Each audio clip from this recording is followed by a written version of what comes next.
I'd like to take a moment now to play a game with you using the pictures on this slide. It helps to reinforce the concepts I have introduced regarding filtration, reabsorption, and secretion. Not only that, but this slide is helpful to get us ready for our clearance lecture. The clearance lecture scares students because of the math involved, but if you focus more on the concepts than the math right now, you will do better. The game is to compare the amount of solute that enters Bowman's capsule, also known as filtered load, to how much of that same solute gets into the urine, if any. Look at picture A. Here we see a solute that gets filtered but does not get reabsorbed and is not secreted further. What would its levels be like in the urine compared to how much was filtered? Would its filtered load match what you would see in the urine? Yes, what got filtered ends up in the urine because it wasn't reabsorbed. Let's try another solute shown in B. This one gets filtered but partially reabsorbed. What would its amount look like if you could calculate its concentration in the urine? Would it be more or less than what was filtered? The answer is less. Here is another substance in C. It gets filtered but completely reabsorbed. Would you expect to find it in the urine? No, as it is completely reabsorbed. Glucose is such a molecule. It is easily filtered across the filtration membrane, but is completely reabsorbed under healthy, normal circumstances. We should not see glucose in the urine. In D, we see a substance that not only gets filtered, but is secreted into the urine. The concentration in the urine would be more than what you saw filtered. I keep talking about filtered load. What is it exactly, and how do we calculate it? How we calculate filtered load for any solute is very easy. You take the GFR, the typical average is 125 milliliters per minute, and you multiply that flow rate times the substance's plasma concentration. Filtered load is specific for each solute. Are potassium and sodium concentrations the same in plasma? No. Are glucose and sodium levels the same in plasma? No. So for each solute, if you want to know how much of it went from the plasma into the glomerulus, then to Bowman's capsule, you take GFR and multiply it by that solute's plasma concentration. If you have 2 milligrams per milliliter of glucose in your blood plasma, then how much gets filtered every minute? 125 milliliters per minute times 2 milligrams per milliliter equals 250 milligrams per minute filtered and entered Bowman's capsule. Again, GFR stands for glomerular filtration rate. It is the amount of fluid that leaves the glomerulus and enters Bowman's capsule. The glomerulus is a capillary bed. Just like every other capillary bed in the body, the amount of fluid that leaves a capillary bed is dependent on the permeability coefficient and the net filtration pressure.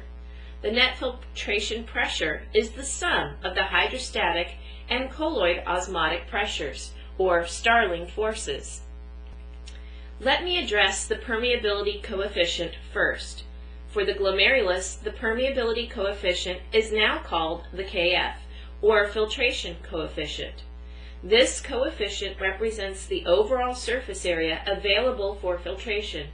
In other words, how many glomeruli do you have available at any given moment to allow for filtration? I'm sure you realize that from minute to minute, the number of your glomeruli does not change, so it does not play a factor in regulating minute-to-minute changes in GFR. However, as a side note, it is the filtration coefficient that changes the most drastically in our lifespan. As we age, the number of nephrons we have declines, and thus functional glomeruli are lost. Therefore, the filtration coefficient declines. As it declines, so does our GFR. So over a lifetime, the decline in the KF is the #1 reason why our GFR also goes down throughout our lifetime. Now, what are the determinants of net filtration pressure?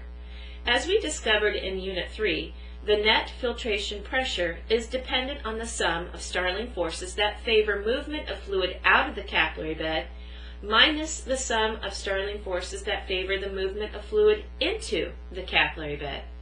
Broken down even more, the Starling forces in the glomerulus are the following. 1. The glomerular hydrostatic pressure. This is the force of the blood on the glomerular vessel walls from the volume of blood within the glomerulus. If there is more blood, then there will be more pressure. This force favors the movement of fluid out of the glomerulus. This force has a pressure of 60 millimeters of mercury. Hey, this is roughly double the amount of mean arterial pressure normally seen in a traditional systemic arteriole. There is more pressure here in the kidneys simply due to the amount of blood flow arriving in the kidneys. 2. Colloid osmotic pressure in Bowman's capsule. This would be a force that would favor movement of fluid into Bowman's capsule if it existed. However, recall that plasma proteins do not, under normal conditions, get filtered through the filtration membrane. As such, no proteins are found in Bowman's capsule to create an osmotic gradient in Bowman's capsule. Thus, this Starling force is not a factor, under normal conditions, in determining net filtration pressure in the kidney. 3. Hydrostatic pressure in Bowman's capsule. This is a pressure from the fluid within Bowman's capsule, called the filtrate, that pushes back on the glomerular vessel walls. This is a force that would oppose filtration. This pressure is usually 18 millimeters of mercury. 4. Glomerular osmotic colloid pressure. As with other systemic capillary beds, this pressure changes from one end of the capillary bed to the other. As fluid leaves the capillary bed, the proteins and red blood cells remain behind, and this means their concentration goes up as the fluid leaves. Thus, on average, the colloid osmotic pressure in the glomerulus is roughly 32 millimeters of mercury. So, now we need to take our glomerular hydrostatic pressure and subtract the other two opposing forces from it. This gives us 60 millimeters of mercury minus 18 minus 32 millimeters of mercury. Thus, our net filtration pressure is a positive 10 millimeters of mercury. Overall, there is a greater force favoring fluid leaving the glomerulus and entering Bowman's capsule. As we discussed in Unit 3, capillary beds control the amount of blood flow through them by using autoregulatory methods. The kidneys will also have autoregulation over the amount of blood flow arriving at the glomerulus, and I hope to show you through the remaining slides in this lecture that the kidneys have many ways to ensure that GFR is maintained. If GFR is not maintained, this is clinically described as kidney failure and reflects the inability of your kidneys to filter your blood. This means that wastes accumulate and there will be an acid-base imbalance. Ultimately, this will result in death. So GFR must be maintained in order to ensure survival. In the previous slide, I introduced the determinants of GFR and told you that the kidneys must maintain GFR on a minute-to-minute basis. Of all the factors that influence GFR, many of them are not changeable on a minute-to-minute basis. For example, the filtration coefficient certainly is not changeable on a minute-to-minute basis, as this reflects the amount of glomerular surface area. We are not adding or removing glomeruli on a minute-by-minute basis. Similarly, we do not change the colloid osmotic pressure within a glomerulus on a minute-by-minute basis. We do not change our plasma protein concentration that rapidly. Additionally, we do not have the means to alter the hydrostatic pressure of Bowman's capsule rapidly. It lacks smooth muscle, as it consists only of simple squamous cells. Therefore, there is no way to generate a greater pressure within Bowman's capsule quickly. This means that GFR is ultimately controlled on a minute-to-minute basis by altering the glomerular hydrostatic pressure. I will address how the kidneys do this on the next few slides. For right now, I would like to address pathologies that could alter hydrostatic pressure within Bowman's capsule and glomerular colloid osmotic pressure. Again, these are pathologies that take time to develop and are not mechanisms to control minute-to-minute adjustments of GFR. First, the hydrostatic pressure within Bowman's capsule can change if the filtrate somehow accumulates within the nephron. This could occur if there is a blockage anywhere in the urinary system. Prostate cancer could certainly impede urine output flow through the urethra. A kidney stone could block urine flow in a ureter. Tubular necrosis would also cause urine to build up within the tubules. All of these situations would certainly lead to filtrate accumulating all throughout the urinary system, ultimately causing an increase in hydrostatic pressure within Bowman's capsule, and this would impede filtration. If filtration is impeded, wastes accumulate within the body. Better start dialysis. Glomerular hydrostatic pressure can also change over a course of many days. We learned in Unit 1 that liver failure through alcoholism or cancer or kwashiorkor leads to diminished synthesis of plasma proteins. Remember, the liver synthesizes these. If there are fewer plasma proteins, then the colloid osmotic gradient will decrease. If glomerular colloid osmotic gradient decreases, this means there is less force impeding GFR. GFR will go up, and this leads to more urine output, more strain on the kidneys, and could lead to dehydration in the patient as blood volume is depleted. Alright, of all the Starling forces, the glomerular hydrostatic pressure is the one that can be changed on a moment-by-moment basis. Remember, GFR is glomerular filtration rate. It is a type of flow, which means it is regulated by pressure changes and resistance changes. See slide 13 for review of Ohm's law. So let's start by addressing pressure changes. Most notable is the mean arterial pressure. Yes, we can increase GFR by increasing the mean arterial pressure, but this doesn't make sense to have the heart work harder simply to increase GFR. In fact, GFR is maintained at a constant rate over a wide range of mean arterial pressures. Notice the graph with the black line and the text in red. Renal blood flow and GFR stay relatively constant, even if your blood pressure is as low as 50 millimeters of mercury or as high as 200 millimeters of mercury. That should not make sense to you because Ohm's law says that pressure and flow are directly related. And if our mean arterial pressure doubles, flow should also double. And yet, in the graph, it stays the same. The rest of this lecture deals with the mechanisms the kidneys have to maintain GFR despite wide moment-to-moment changes in mean arterial pressure. So if mean arterial pressure doesn't cause changes in GFR, then it must be changes in resistance. In fact, yes, the resistance within the kidney is what is controlled in order to control changes in GFR. An increase in resistance means blood vessels vasoconstrict, and a decrease in resistance means blood vessels have vasodilated.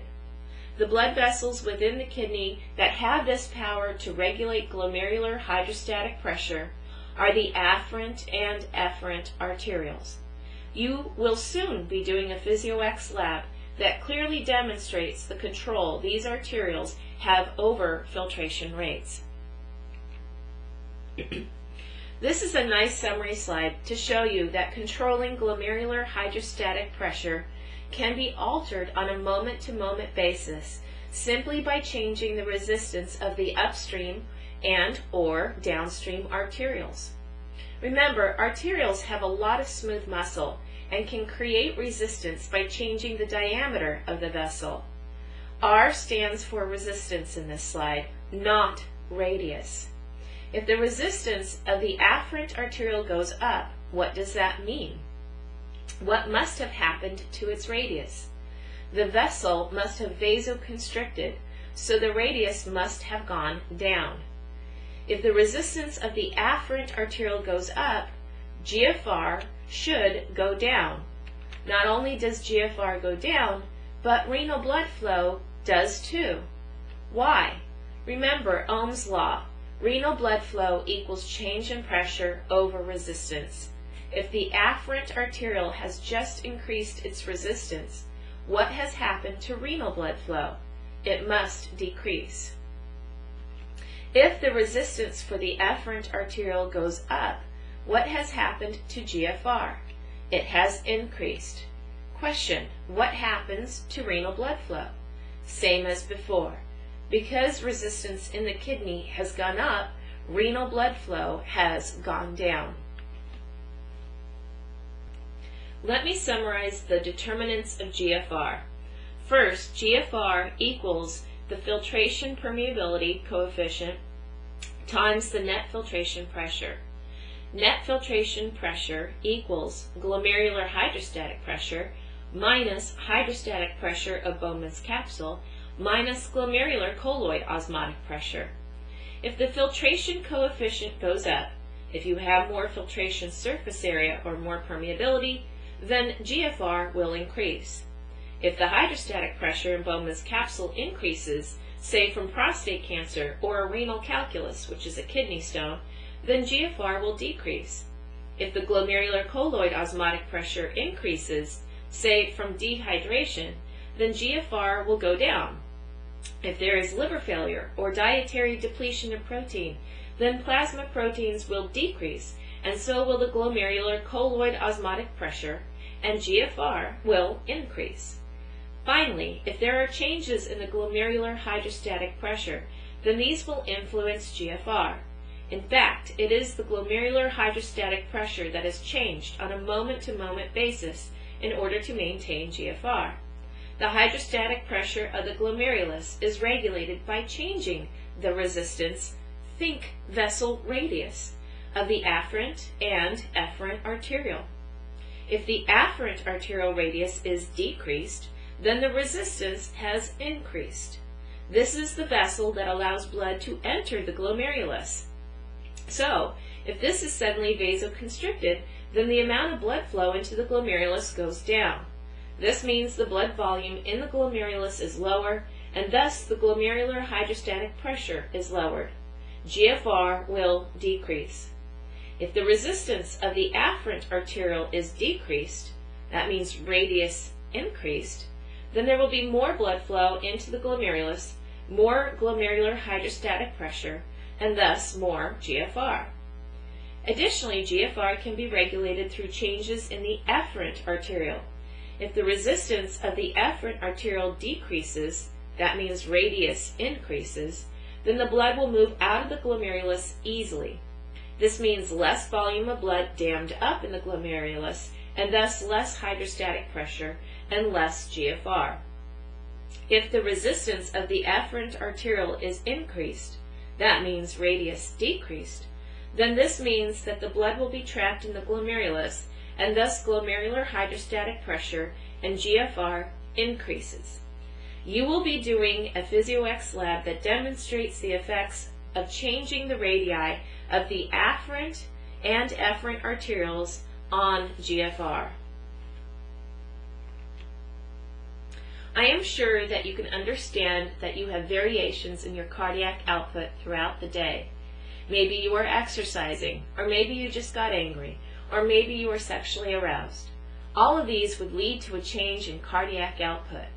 As such, renal blood flow would also increase. If there is an increase in renal blood flow, then there would be a concomitant increase in the amount of blood arriving in the glomerulus. The glomerular hydrostatic pressure would increase, and this would lead to an increase in GFR. I'm sure you appreciate that an increase in GFR would mean an increase in urine production. So, do you really want your urine volume to increase, and consequently your blood volume levels to decrease, every time your cardiac output elevated? I don't think so.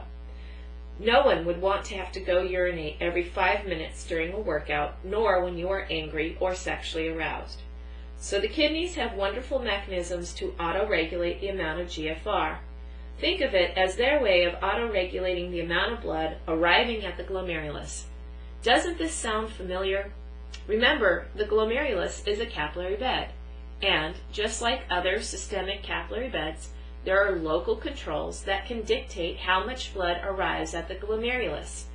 The 3 autoregulatory pathways I will discuss are 1. The myogenic mechanism, 2. The macula densa, also known as the tubuloglomerular feedback mechanism, and 3. The angiotensin II mechanism.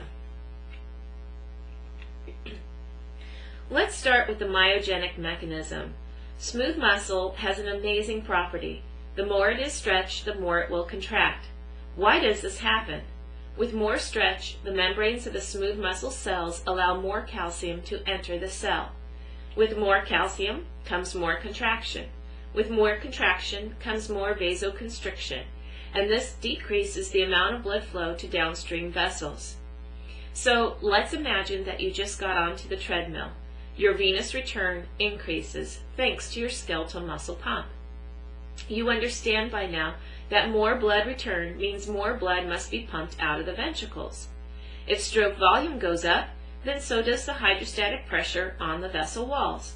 Basically, this means that mean arterial pressure has gone up. With more blood pressure comes more stretch. In the systemic vessels of the body, nitric oxide is normally released to cause vasodilation of the blood vessels in order to reduce shear stress. However, in the kidney, when mean arterial pressure rises in the afferent arteriole, this will cause the smooth muscle in the afferent arteriole to vasoconstrict and reduce the amount of blood flow arriving in the glomerulus. It is a local control mechanism that controls blood flow in an effort to maintain GFR at a constant value. Also, I want you to understand that renal blood flow will also be maintained. Why is this? Well, remember the slide with the kidney showing the renal artery entering and the renal vein exiting the kidney? Remember me talking about Ohm's law? Well, Ohm's law says that flow is equal to change in pressure divided by resistance. If pressure goes up, but resistance goes up equally, then flow will be maintained. Let's use numbers to understand this. Let's say the resistance in the kidney is 2, and the pressure change is 50 millimeters of mercury. The flow should then be 25 milliliters per minute. What if pressure jumped to 100 millimeters of mercury and resistance doubled to 4 thanks to the myogenic mechanism? Well, what is flow? Do you agree that it will still be 25 milliliters per minute? So I hope you see that when systemic blood pressure increases, the myogenic mechanism can maintain a constant GFR and renal blood flow. Before I move on to the tubuloglomerular feedback mechanism and the angiotensin II mechanism of autoregulation of GFR, let me first describe the juxtaglomerular apparatus.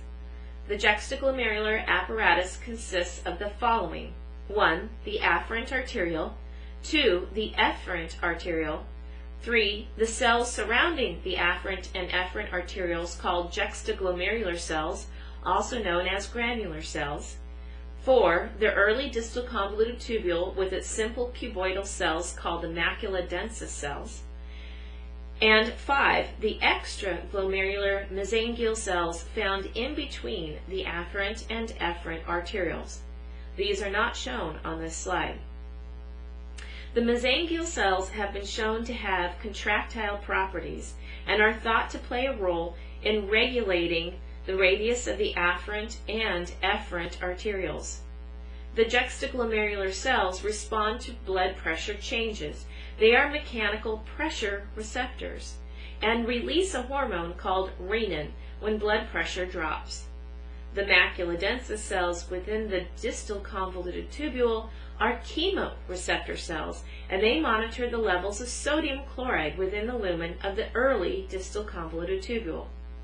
When the levels of sodium chloride are too low, When the osmolality of the filtrate within the early distal convoluted tubule is too hypoosmotic, then the macula densa cells will send a signal to cause vasodilation of the afferent arteriole to lead to more blood flow into the glomerulus, thus raising hydrostatic pressure and GFR. I will elaborate on these cells and mechanisms in the next few slides. There are two main concepts that you need to appreciate for the macula densa feedback mechanism to regulate GFR. One, flow of filtrate through the nephron and the cuboidal cells reabsorbing the solutes, and two, local factors that can control the flow of blood through a capillary bed. Before I begin, I want you to think about the I Love Lucy episode where Lucy and Ethel are working at the chocolate factory. Visualize the two of them standing by the conveyor belt and the chocolate going by them. Let's say their job was to take the chocolate off the belt and place it into a candy box behind them. There are also factory workers downstream from them and upstream of them. Let's add another factor. Let's say the workers get paid for every chocolate candy they box. The thing is, the workers have a maximum speed they are working at. They can't get any faster. If the conveyor belt moves at a steady pace and the workers work at their maximum pace, then all of the chocolate gets packaged and everyone gets paid the same.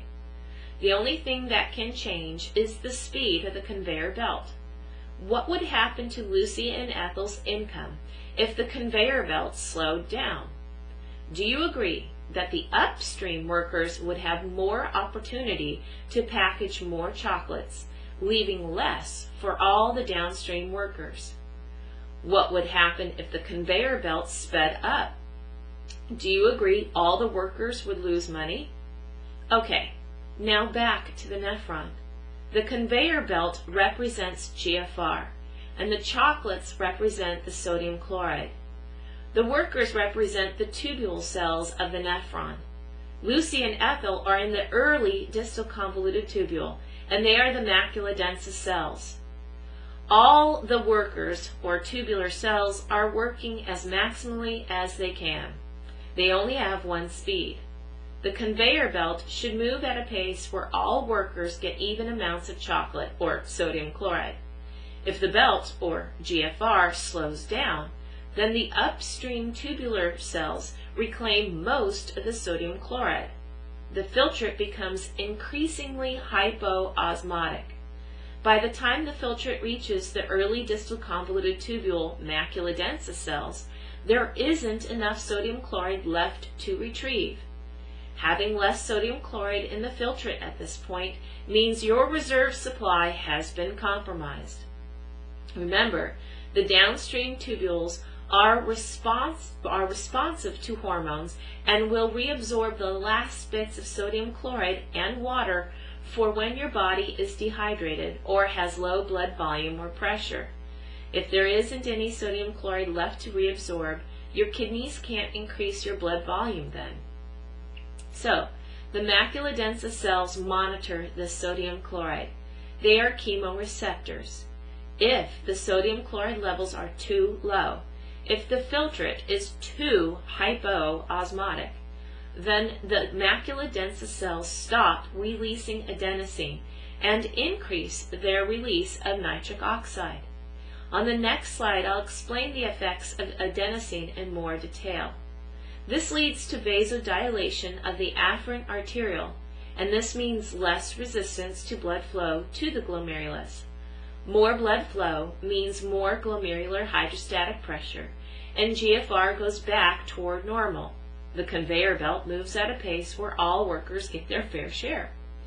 Obviously, if the GFR goes too high, the reverse mechanisms will occur to lower GFR. Make sure you can go through this on your own.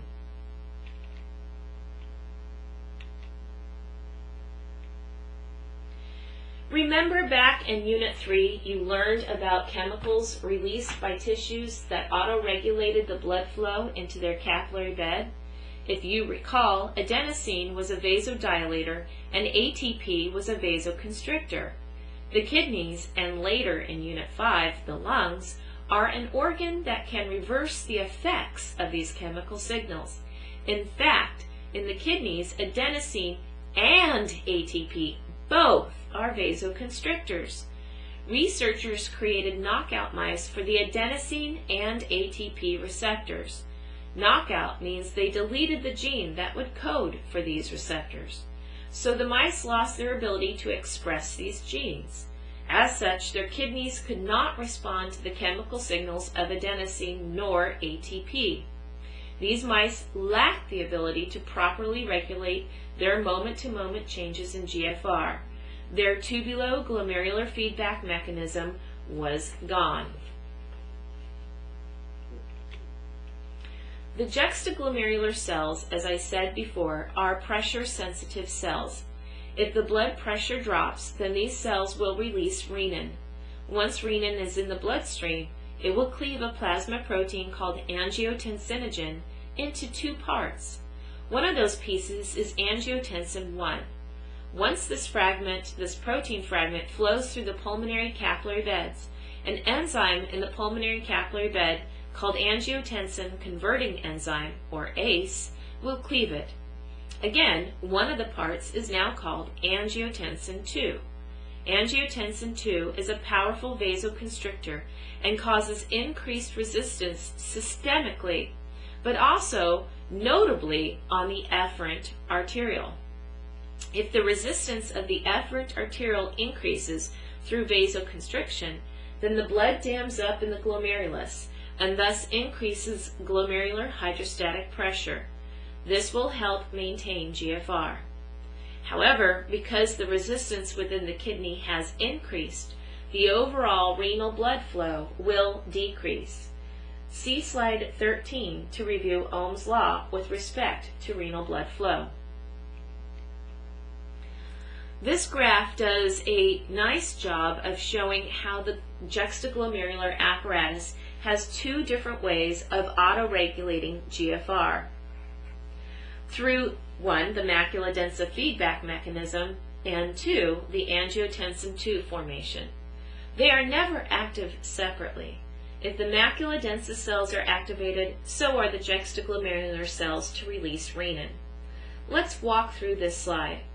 First, let's say mean arterial pressure has declined. This means the glomerular hydrostatic pressure will also decline, as will GFR. The juxtaglomerular cells surrounding the afferent and efferent arterioles will release renin. When renin is released, angiotensin 2 is ultimately created. Angiotensin 2 is a vasoconstrictor with emphasis on the efferent arteriole. By vasoconstricting the efferent arteriole, the efferent resistance is elevated and the blood dams up in the glomerulus.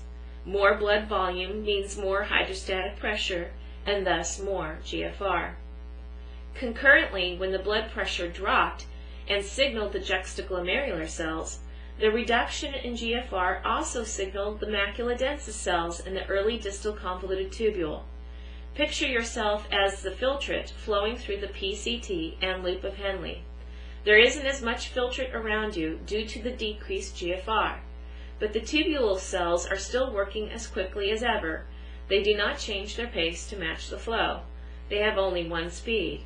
Because there isn't as much filtrate, the cells are quickly able to reclaim much of the salt and water.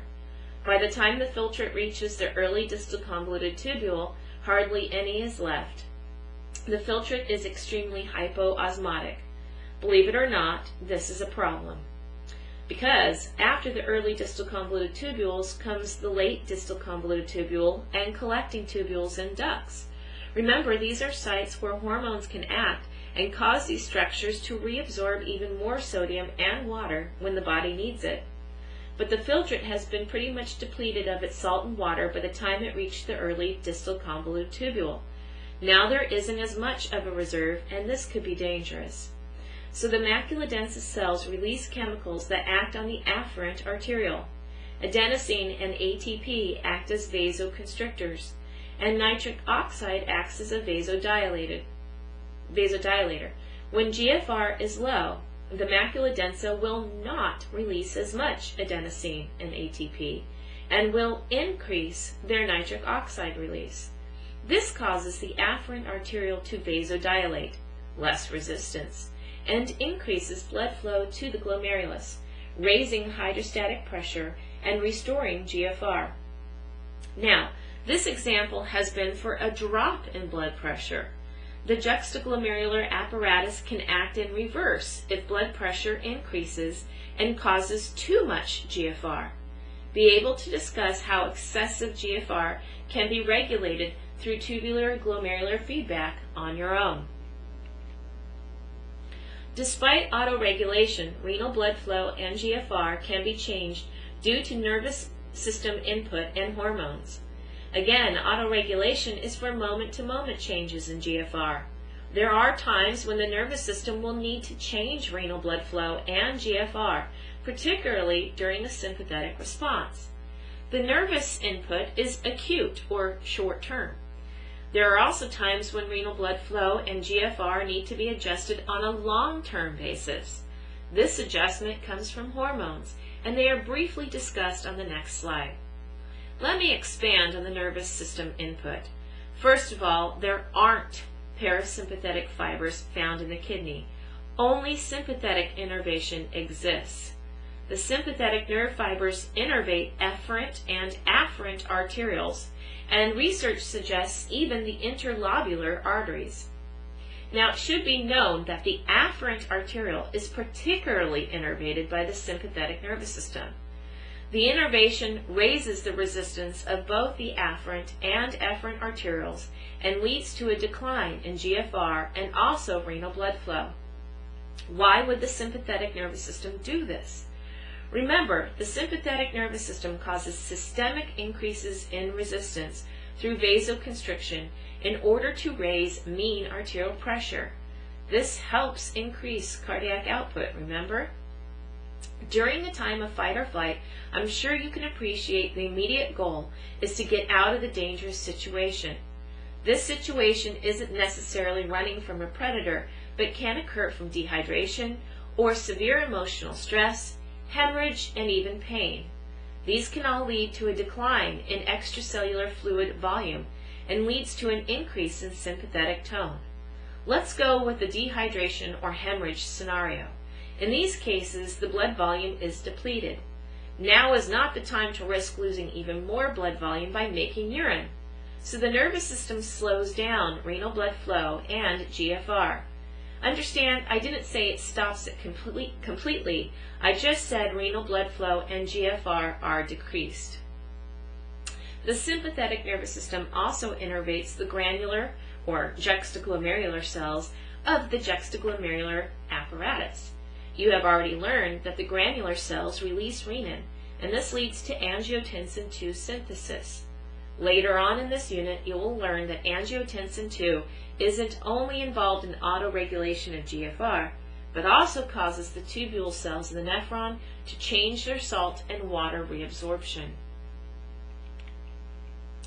Here is a list of hormones that can alter renal blood flow and GFR on a long-term basis.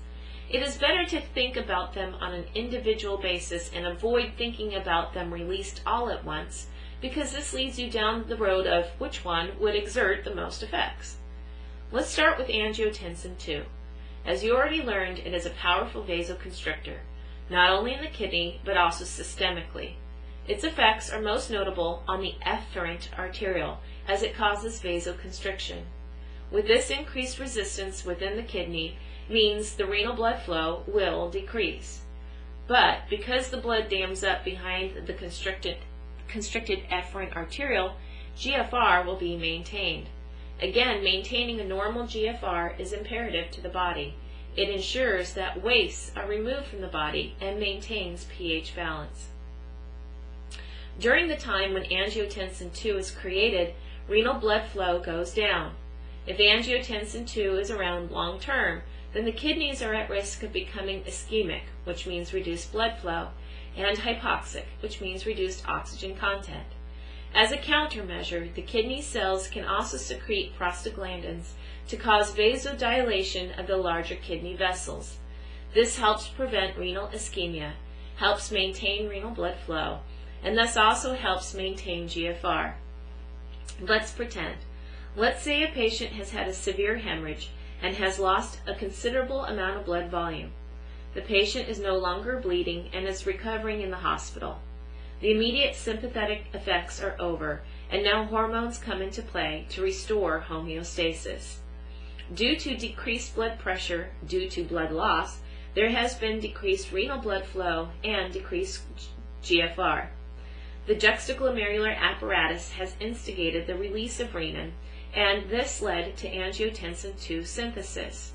Systemic and renal vasoconstriction occurs, and this helps maintain mean arterial blood pressure, and the vasoconstriction at the efferent arteriole has helped maintain GFR. The patient is producing a scant concentrated urine. The kidneys would be at risk for ischemia and are also releasing prostaglandins in order to maintain adequate renal blood flow. Giving the patient a non-steroidal anti-inflammatory drug for his wound is contraindicated because this would block prostaglandin synthesis. Really, the contraindication is many-fold. Not only would the kidneys be at risk for ischemia, but the patient would have problems with blood clotting. Refer to your hemostasis lecture from Unit 1. There are other hormones that are also released to increase GFR. Nitric oxide is one that causes vasodilation of the afferent arteriole in order to boost up GFR. Lastly, there are natriuretic peptides released by the atrium and brain called ANP and BNP respectively, and this leads to vasodilation of the afferent arteriole and constriction of the efferent arteriole, so GFR is increased, but renal blood flow stays the same. How can this be?